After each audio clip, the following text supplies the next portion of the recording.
You see, this is exactly why you always read the fine print.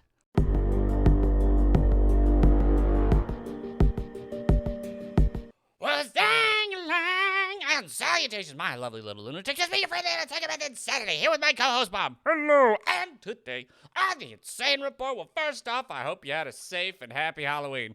We did. We hung out with the family, sat on the porch, gave kids lollipops. Ah, it was nice. Same time, we should have brought more mosquito repellent. Yeah, itchy. Anywho, once again, welcome to the Insane Report. And before we start this video, make sure to like and subscribe to help fund the asylum. Also follow us on Locals, Rumble, Minds, and Bastion, and maybe throw us $1 or $2 on PayPal or Bitcoin or Ethereum. Anywho, so, like I said, you always read the fine print of what's going on because, as we all know, things are getting worse and worse and worse for the poor Democrats. They had to drop their bill down from what was like $3 trillion down to something in the $2 trillion. And now they're not even going to get their $1.7 trillion. Which actually isn't $1.7 trillion when you look and read the fine details. But anywho, here's the big thing, because they're always talking about, like, how are we going to pay for this? We'll do this, we'll do this, we'll do this. So they tried to make a billionaire tax. They want the IRS to go after you for $10,000, which we'll continue on in a second. And so on and so forth, making sure people pay their fair share. But what about Blackrock? What about Blackrock? But no, so I'm just going to go over the hilariousness of all the kind of stuff. It's a compilation of things. But we're just going to start off and enjoy the madness and the overall failure that's been going on. Bye-bye! From Slate, investment firms, this is the first talking about Blackrock and the housing problem, which we can't buy a house and it's not going to be very likely. You will rent everything and you will be happy. Because, yeah, of course, these places aren't going to actually sell you the house. So, once again, investment firms aren't buying all the houses, but they are buying the most important ones. So we'll start here. Nope. Whoops. Back. There we go. So, here. Yeah. Might the fact that Okay, first off, the median price of an American house has increased 28% over the last 2 years. 28%! Over a quarter. As the pandemic-driven demand and long-term demographic changes send buyers into crazed bidding wars. Because after all, land is something that never goes away. Yeah, and with inflation going up, so is housing pricing. Yep. So, but continuing on. Might the fact that corporate investors snapped up 15% of U.S. homes for sale in the first quarter of this year have something to do with it? They bought 15% of available housing this year. Yep. And it's not like the $1 million homes. Of course not. It's all about the homes that like I can afford. Continuing on. The Wall Street Journal reported in April that an investment firm won a bidding war to purchase an entire neighborhood worth of single-family homes in Conroe, Texas, part of a cycle of stories drumming up panic over Wall Street's increasing stake in residential real estate. Then came the backlash as cool-headed analysts reassured us that big investors like BlackRock remain insignificant players in the housing market compared with regular old American families. Yeah, okay. At the same time, the more with how inflation is going, so they mentioned BlackRock. Let's continue on. BlackRock and other investment firms killing the dream of home ownership, journalist says. Home ownership gives people a stake in society. It also is a way to build generational wealth, which will also continue later on about like a new tax the Democrats wanted to push in. But yeah, according to the Wall Street Journal report, BlackRock, led by billionaire Lawrence Fink, is purchasing entire neighborhoods and converting single-family homes into rentals. Once again, you won't ever be able to buy them because they won't ever sell them to you. While in cities like Houston, investor Fink account for 1/4 of home purchases. Houston ain't super cheap. It isn't. On Tucker Carlson's Tonight, Chronicles journalist and associate editor Pedro Gonzalez said that BlackRock actions are leading 40% of American rentals to believe they will never be able to purchase a home. Yeah, no, that's why you're going to live in an apartment. You're going to pay for it forever. You're going to live in one of these houses. You'll pay for it forever. You'll never own anything. So, now that we know about what places like BlackRock are doing, What's the government doing to make sure that like BlackRock just doesn't actually buy all the houses and screw over actual Americans? Well, I don't think it's going to be good. It isn't. Elizabeth Warren grills Janet Yellen. Why isn't BlackRock too big to fail? Wait, is? No, isn't. I'm lost. Well, we'll continue on. Senator Elizabeth Warren wants to know why the Biden administration isn't more concerned that BlackRock manages $9 trillion in assets, more than the annual GDP of any country not named the United States or China. Why aren't they taxing them? Because they probably give them money. At a hearing held by Senate Banking Committee, Warren noted that the Federal Reserve began designing very large banks as too big to fail. Oh, like back in 2008. Exactly. Wait, she wants that for BlackRock. Exactly! Giving them strong oversight granted by Congress in the Dodd-Frank Act. The bill drafted in the wake of 2008 financial crisis created the Financial Stability Oversight Council, a regulator that can give special scrutiny in banks deemed systematically important. At the time, those were more than had $50 billion in assets. Okay, this is kind of scary. Exactly. Continuing on. So why isn't BlackRock, which oversees 180 times that amount of assets, designed too big to fail? If a $9 trillion investment company failed, would that likely have a significant impact on our economy? Yes. Yes, it would. Now, before we continue on, what does that mean exactly? Explain it. Basically, you know how when the banks, it all went booba up. It all went booba up. And so the government stepped in and gave them money. Your money. Taxes. So here's the thing. I want to buy a house. And what she wants is to do the exact same thing with BlackRock, which basically means no matter what stupid decision they make, the government will be there to give them money. So, okay, I want to buy a house. The house is $200,000. I put in a bid for $210,000, which is $10,000 more, and most people probably won't try and bid me out on that. Well, BlackRock comes in and says like $500,000. Because money is nothing to them. Because Elizabeth Warren wants to make it so that they cannot fail. You want to make something spend 10 times the amount it should? Have the government run it, because the government cannot fail. And with these companies that they want to deem too big to fail, the government is basically saying, do whatever you want, we'll take care of you.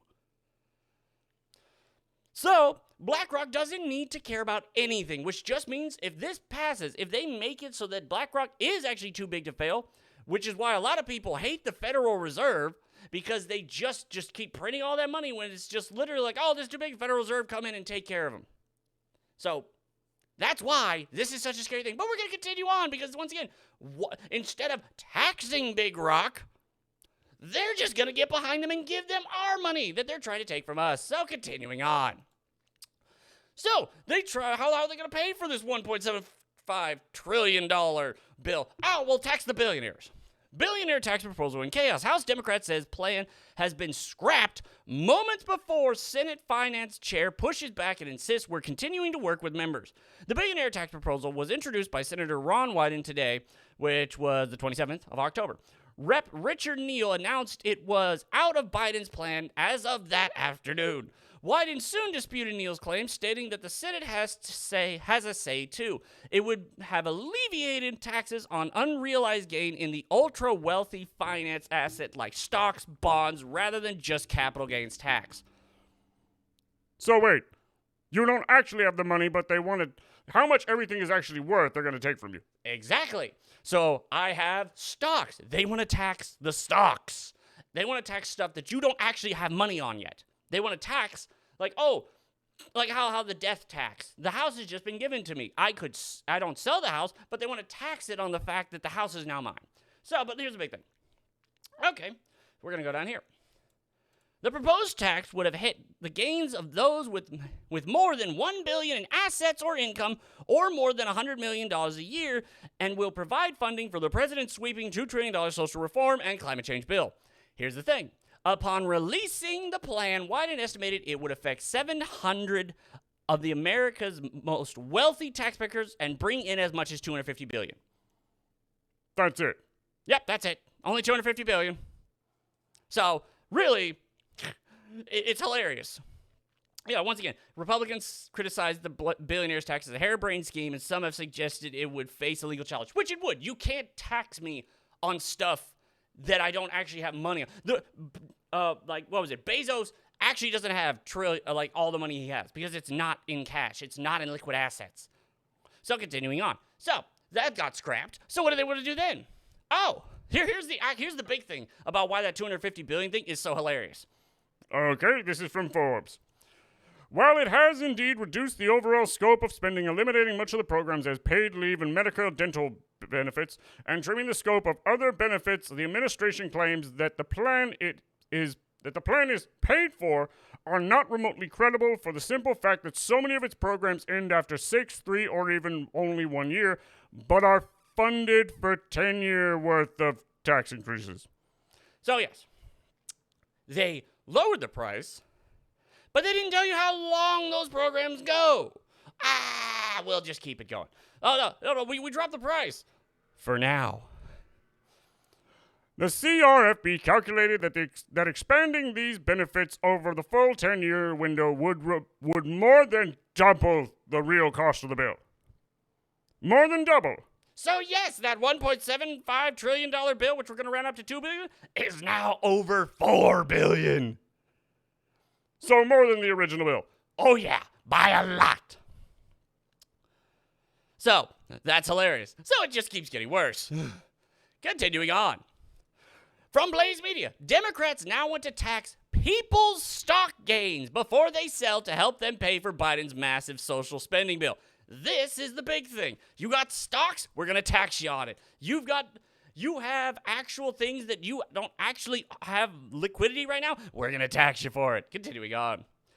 Democratic leadership over the weekend began suggesting a new way to pay for President Biden's multi-trillion-dollar social policy and climate action spending bill, because once again, the billionaire thing didn't work, so they were like, let's try something else. A tax on wealthy people's unrealized gains, which actually I think this was the thing. Yeah, actually it was. Okay, so we're just going to continue on. Unrealized capital gains are increasing in value of stock purchases that the purchase has yet to realize by selling the stock at its new price. Basically, I bought a stock at $5. No, the GameStop. I bought GameStop stock when it was $3. Then it jumped to, a couple $100, and I sold out. You'd be taxed on that. Yeah, even if I didn't sell it out, that's the problem. Okay, selling the stock. We probably will have a wealth tax, Democrat Health Speaker Nancy Pelosi told on CNN. In a separate interview with the network, Treasurer Secretary Janet Yellen confirmed that the policy is being discussed, though she was careful not to call it a wealth tax. According to Yellen, the policy would impose a tax on billionaire stocks gains as well as other assets like real estate. Once again, just they're looking for more and more money. I wouldn't call it a wealth tax, but I would call it a capital gains. I would help it, but it would help get at capital gains, which are an extraordinary large part of the income of the wealthiest individuals, and right now, escape taxation until they are realized. So basically, once again, as long as I don't pull out the money, I don't get taxed on it. But they want to make it so even if you don't pull it out, you will get taxed on it, which I think this is part of the billionaire plan, just from the same day. Yeah, 25th. So yeah, that didn't go through. However, remember that whole thing was $600? Yeah. Now they want to make it $10,000. Well, that's not that bad. Annually. This is stupid. Yep. Continuing on. Sorry, this has just been a whole mess of just stuff it's just stuff that's failing and how hilarious it is. How they just keep trying to take your money, but they can't get it because that's not how that works in the U.S. Dems try to pass off $10,000 IRS reporting threshold as merely going after the 1%. Proposed IRS surveillance now limited to non-wage net annual transactions of $10,000 and above, which is still ridiculously low and intrusive. So once again, no, for this, all you need to know is, once again, it was 600. Anytime you pulled out 600, the IRS would know about it. Now it's pull out 10,000 annually. Annually. Yeah, in combined annual transactions. So do you spend more than $10,000 a year? The IRS can look at you versus the whole, every time you pull out and send in $600, they have to check. It's so stupid. The original thing, the original one. It's just stupid. But continuing on. So this is how they all want to pay. They wanted to get 85,000 new IRS people to do this, which people are like, no, that's very stupid. I'm not letting you have that access to my money to see what I do with my money. I mean, right now I pay $1,600 a month on my apartment. So I'm easily in this one. I am not part of the 1% they claim. But this was all in hopes, kind of finding a way, because they wanted to do this in hopes to find the people that take out money, that don't talk about that money, in order to pay for the $1.75 trillion bill. Well, guess what? What was this from? I don't care. Actually, what was it from? From the Washington Post, which I don't pay for. Democrats race to finalize the $1.75 trillion spending bill and hold the House vote by next week. Lawmakers hope to wrap up the infrastructure bill and another package, but they have razor-thin margins in Congress. Wha-bam! From the Daily Mail, Manchin shatters Biden's hopes of passing his spending packages this week by saying he will not support the $1.75 trillion, actually probably around $4 trillion, before the infrastructure bill and until he knows the impact on inflation and the national debt, which he just doesn't know. You can't know. Because once again, this is the big thing about this. It's 1,700 pages. 1,700 pages. Yep. They expect these people to read 1,700 pages. Not going to happen. And Manchin said, no, I'm not going to do it. Manchin said he would not vote for the spending package until he had greater clarity of a 1,700-page bill on what its impact would be for inflation and the national debt. Monstrous. Manchin warned, I am equally open to voting against a bill that hurts our country. The senator said he will not support a bill that expands social programs and irresponsibly adds to our $29 trillion debt. The White House almost immediately released a statement saying they remain confident the final bill would win Manchin supports. So, in the end, this is how bad it is for the Democrat Party. They are not connected in any way. They can't get it together because you have people who know they're screwed in 2022. Quiet you. They know they're screwed in 2022. So they're saying, well, we got nothing. And then you've got the crazies like AOC who want us immediately take down all coal. Which is never going to happen. No. And so it's just fail after fail after fail after fail after fail. And I love seeing it. It's absolutely hilarious. But this is the state of what our country's in. And we can't get rid of Biden. We can't get rid of Harris. So unless the crazy thing happens where Trump runs as Speaker of the House, gets elected, and then both gets the spot, we take over the House and we take over the House and the Senate. He runs for Speaker of the Senate, and then we and then we file impeachment on Biden, get him, and on Harris, and get her, and then Trump comes back. If that doesn't happen, then we're just stuck. We're stuck till 2024. And it hasn't even been a full year. So yeah, this is the guy you voted for. At least he's not. He can post. He can write all his executive orders. But at least all this garbage is getting screwed up because that just shows how utterly dysfunctional, how terrible these people are. But anyway, that'll be the end of this little video. If you like this video, then check the like button and subscribe for more. Insanity. And I will see you all later. Bye, everyone. Bye.